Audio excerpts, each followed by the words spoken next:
gars, du coup je reviens après un long moment de pause. Je vais vous expliquer assez rapidement ce qui s'est passé. J'ai perdu un de mes proches en fait, j'ai perdu un de mes parents. Et après cette histoire-là, je me sentais pas suffisamment à l'aise, je me sentais pas suffisamment bien en fait pour venir parler comme si de rien n'était. Maintenant ça va beaucoup mieux, donc c'est pour ça que vous pouvez me revoir ici. Mais cela explique le pourquoi du comment en fait. Donc voilà, je vais pas plus rentrer dans les détails parce que premièrement ça vous concerne pas, mais au-delà de ça je suis pas forcément à l'aise avec cette histoire-là. Mais voilà, en tout cas je reviens aujourd'hui avec une story time. Une story time qui fera partie d'une série de story time parce que chaque jour en fait je me rappelle de moments où il m'est arrivé des dingueries et honnêtement des fois je me pose la question de comment ça se fait que je suis devant vous, genre comment ça se fait que je suis encore en vie.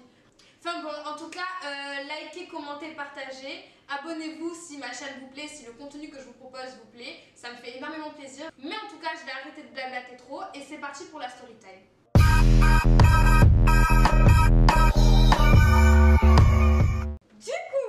La story time que je vais vous présenter aujourd'hui, c'est une story time en fait qui s'est passée quand j'avais 12-13 ans, donc j'étais en 5e, 4e il me semble. J'ai été confrontée clairement à un pédophile qui me suivait. Donc il faut savoir en fait que à chaque fois que j'allais au collège, je terminais tout le temps à la même heure parce que du coup ma mère avait signé un papier qui faisait que je commençais à telle heure et tant que j'avais pas terminé les cours et que la journée n'était pas passée, je pouvais pas rentrer seule à la maison en fait. Je pouvais pas rentrer dès que je terminais les cours. Donc je faisais du 8h-17h pendant longtemps. Puis après, j'ai réussi à la taffer au corps en fait pour qu'elle puisse me laisser rentrer quand je voulais. En fait, même si elle avait dit oui, je terminais quand même tout le temps à la même heure. Donc je finissais vers 15h chaque jour. Et du coup, je rentrais à pied. En fait, il faut savoir que quand je rentrais chez moi, il y avait un espèce de long chemin. Et au bout du chemin, en fait, c'était une maison. Donc c'était pas une impasse, vraiment c'était une petite route en fait. Et au bout du chemin, c'était une maison. Et il y avait un grand virage qui était serré. Ce qui faisait que là, il y avait le chemin. Là, il y avait une maison, là, il y avait une maison dans l'angle. Et en fait, quand on continuait comme ça, c'était un virage qui était vachement serré. Ce qui fait que, par exemple, si une personne se posait vraiment dans l'angle, on ne pouvait pas voir la personne parce qu'en plus, ça, il y avait un poteau électrique qui était justement dans cet angle-là. Et quand on continuait un peu, du coup, là, il y avait mon bâtiment. Et là, il y avait une route qui continuait et qui faisait un espèce de croisement. Et avant, du coup, mon bâtiment, il y avait un grand château d'eau.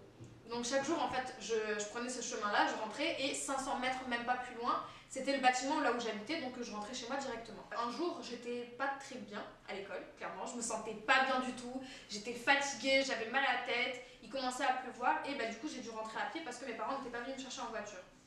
Donc je rentre à pied et au bout de la route, en fait, au bout de la rue, à l'espèce de virage, j'ai vu une personne avec du coup les bas de pantalon jaune fluo avec du coup les bandes réfléchissantes et le pantalon était jaune fluo. Donc je le vois au loin, je me pose pas plus de questions, je continue d'avancer et au bout d'un moment en fait je comprends ce qui est en train de se passer. La personne en face de moi est en train en fait de se masturber et moi je comprenais pas vraiment ce qui se passait en fait parce que je voyais pas son visage, je voyais pas sa tête. C'était un virage donc en fait je voyais juste le bas de son corps et la personne faisait son geste et se penchait en fait sur le côté, ce qui faisait que je voyais uniquement le bas de son corps mais pas le haut puisqu'il était caché par le reste du virage. En plus de ça, il y avait une maison qui était un peu dans l'angle en fait et du coup il était un peu avantagé par rapport à ça. Moi à cette époque-là j'avais 12-13 ans donc tétanisée, j'avais jamais été confrontée à quelque chose comme ça donc j'ai eu peur et je me suis posé des questions sur le coup, je savais pas quoi faire en fait. Je suis restée statique comme ça, je bougeais pas et je me posais mille et une questions. Ouais, mais qu'est-ce qui va se passer? Je comprends pas. Est-ce que je suis en train d'halluciner? Et au bout d'un moment, en fait, je reprends mes esprits et je me rends compte que la personne n'est plus là. Donc j'avais clairement peur de vouloir continuer, donc j'ai appelé une copine au téléphone sans lui expliquer vraiment ce qui s'était passé parce que je me suis dit peut-être que tu as halluciné, c'est pas possible en fait. Personne s'amuse à faire ça, personne s'est jamais amusé à faire ça, là où tu habites il n'y a jamais eu de problème. Pourquoi maintenant en fait et pourquoi moi? Donc j'avance avec ma copine au téléphone, je fais comme si de rien n'était et je me dis putain ça se trouve je vais avancer, je vais tomber nez à nez avec cette personne là. Donc plus j'avançais, plus je cherchais à voir s'il y avait quelqu'un et il n'y avait personne. Au niveau de mon bâtiment, il n'y avait personne. Il y avait une route qui continuait en fait sur la gauche. Après, il n'y avait personne, pas une voiture, personne dehors, vraiment. Et il y avait un espèce de grand château d'eau où là aussi, il n'y avait personne puisque la porte était condamnée. C'était uniquement des personnes qui travaillaient dedans, en fait, qui pouvaient être amenées à être dedans. Mais il n'y avait personne, la porte n'était même pas ouverte. Donc je rentre chez moi et je me sens pas bien pendant toute une après-midi. Je me dis putain, il s'est passé quelque chose de fou. En plus je suis la seule, je peux même pas raconter parce qu'on va me dire peut-être que tu mens, peut-être que c'est pas vrai, peut-être que tu l'as imaginé. Je me posais mille et une questions parce que comme je vous dis en fait j'avais jamais été confrontée à ça. Une personne qui sort de nulle part et qui devant une enfant commence à faire des choses bizarres. Donc le temps passe et quelques jours après, je retournais à l'école et je terminais encore à midi. Donc je rentrais à la maison Et même chose, même scénario. Et en fait, ça s'est reproduit comme ça sur plusieurs semaines, sur plusieurs mois. Et en gros, quasiment 1 à 2 fois par semaine sur 2 mois à peu près, bah, c'est ce qui se passait. Après, d'un coup, plus rien. Le calme plat pendant des mois. Et du jour au lendemain, en fait, il est revenu, il a recommencé à faire la même chose. Et à chaque fois, en fait, j'étais seule et je voyais cette chose-là, je voyais cette personne faire cette chose-là. Et j'étais pas accompagnée, en fait, j'étais tout le temps toute seule.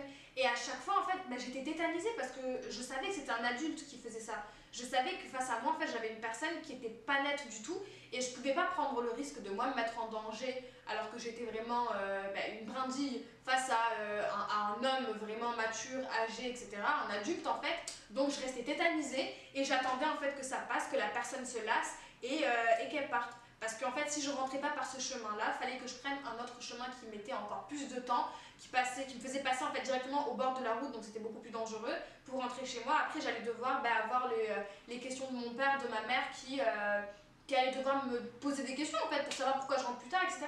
Et quand j'étais petite, le fait d'être en retard, c'était pas forcément quelque chose qu'ils acceptaient particulièrement. Donc ça a continué, je le gardais pour moi. Je l'ai raconté à une copine qui m'a dit que elle avait jamais été confrontée à ça. Donc je me disais peut-être que tu l'imagines, enfin je me posais mille et une questions vraiment. Et un jour en fait, je suis rentrée avec une copine et elle était là quand ça s'est passé.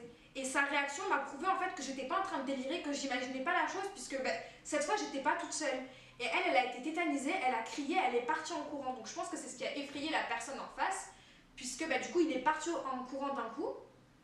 Et nous, en fait, vu qu'on était deux, on avait un peu plus, du coup, un peu plus de courage, ce qui nous permettait de pouvoir avancer beaucoup plus vite pour savoir ce qui allait se passer. Parce que si l'une de nous deux, en fait, se faisait agresser, dans nos têtes, il y avait l'autre qui pouvait courir suffisamment rapidement pour aller alerter un adulte, pour aller le dire aux parents, pour appeler la police, etc.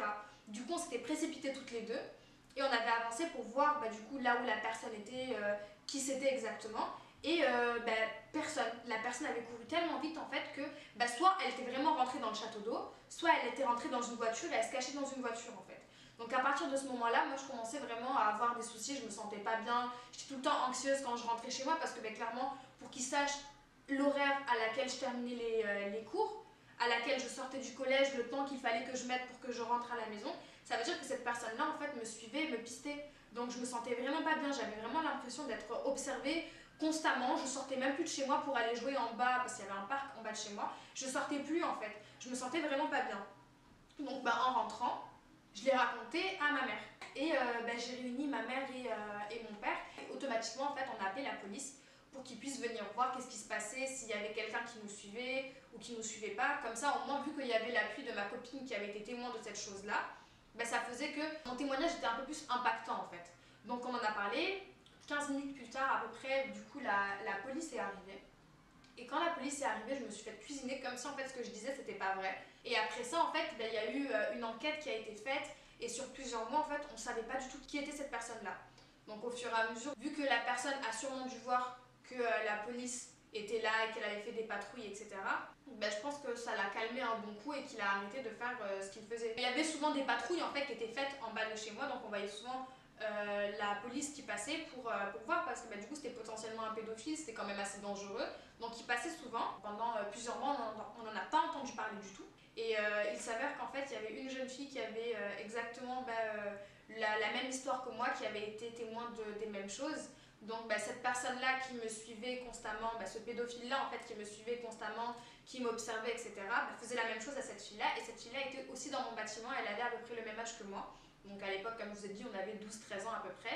Et la police s'est vraiment investie pour trouver qui était cette personne-là. Et quelques années en fait plus tard, on a découvert que c'était une personne qui vivait dans le bâtiment en face en fait, et qui était le papa de deux gosses avec qui je jouais quand j'étais vraiment petite, mais qui du coup étaient partis vivre avec leur maman parce que les parents avaient divorcé. Donc c'était vraiment mes amis quand j'étais enfant. Et il s'avère en fait que la personne qui faisait ça, le pédophile en question, c'était leur père. Pour faire bref, j'ai été suivie par un pédophile pendant quelques mois et il s'avère qu'en fait ce pédophile était le père de mes amis d'enfance, de mes amis qui me voyaient en fait grandir, avec qui j'ai joué pendant une longue partie du coup de mon enfance entre guillemets. Pendant quelques années ils étaient quand même là souvent, je jouais avec eux, j'allais chez eux. On a trouvé qui c'était parce que un jour en fait quand il est sorti pour faire cette affaire là, là où il le faisait d'habitude, bah, du coup, à l'intersection, à l'espèce de virage qu'il y avait, la police avait fait une patrouille en civil et c'était un des hommes là qui l'avait vu de loin, qui l'observait parce qu'il avait déjà son pantalon jaune fluorescent. Et il s'est fait intercepter directement, donc il a eu de gros problèmes avec la police, mais voilà. À cause de cette histoire, ouais, je suis devenue très méfiante, je suis devenue parano. Même si du coup mes parents me faisaient confiance, etc. Moi j'avais plus tellement confiance pour sortir du coup le soir. Si je sortais c'était uniquement avec des amis, donc fallait que je sois accompagnée. Donc je rentrais pas quand il faisait nuit, je sortais pas quand il faisait nuit. Et quand j'ai déménagé je me sentais beaucoup mieux. Puis même le fait d'avoir eu cette copine en fait qui a réagi de cette façon là, moi ça m'a permis vraiment de comprendre que j'étais pas en train d'halluciner, qu'il y avait vraiment une personne qui était détraquée et qui me suivait. Et elle m'a beaucoup soutenue dans cette histoire-là, même si ça m'a pas impacté beaucoup, je me sentais mal, mais maintenant, aujourd'hui, je le pense, enfin, quand j'y repense, je me dis que c'était une histoire complètement folle, mais j'en pleure pas en fait. Et je pense que si c'était arrivé à une personne qui était un peu plus fragile mentalement, donc fragile avec de gros guillemets, ça aurait pu être quelque chose, mais qui l'aurait détruit. Parce que, t'es confronté quand même à un adulte qui se met devant toi et qui commence à exhiber ses parties ouvertement, et c'est pas normal du tout en fait. Enfin, surtout après le fait d'apprendre que c'était une personne que je connaissais bien en fait, c'est ça qui m'a choqué le plus. C'est surtout ça. Quand j'y pense, je me dis j'ai eu beaucoup de chance. Parce que cette personne-là, elle aurait très bien pu arriver, me mettre 3 claques, m'enfermer dans un coffre, et puis j'aurais pu terminer je sais pas où. Quand je vois les histoires aux États-Unis des jeunes enfants qui ont été kidnappés et compagnie, j'aurais pu être du coup cet enfant-là. Heureusement, ça n'a pas été le cas. Mais d'un côté, je suis désolée, c'est un truc de fou. Enfin bon, voilà, c'était la première story time. Il y en a d'autres qui sont bien plus croustillantes. Qui sont bien plus croustillantes et beaucoup plus marrantes. Mais voilà, j'espère que ça vous a quand même plu. Si ça vous a plu, n'hésitez pas à lâcher un like, à commenter ce que vous voulez voir sur ma chaîne. Moi, je vous fais de gros bisous et je vous dis à très bientôt. Là, je pense que je vais reprendre un rythme qui va être quand même un peu plus régulier. Je vais essayer de tenir vraiment une vidéo par semaine, si ce n'est plus. Je vous fais de gros bisous et je vous dis à bientôt.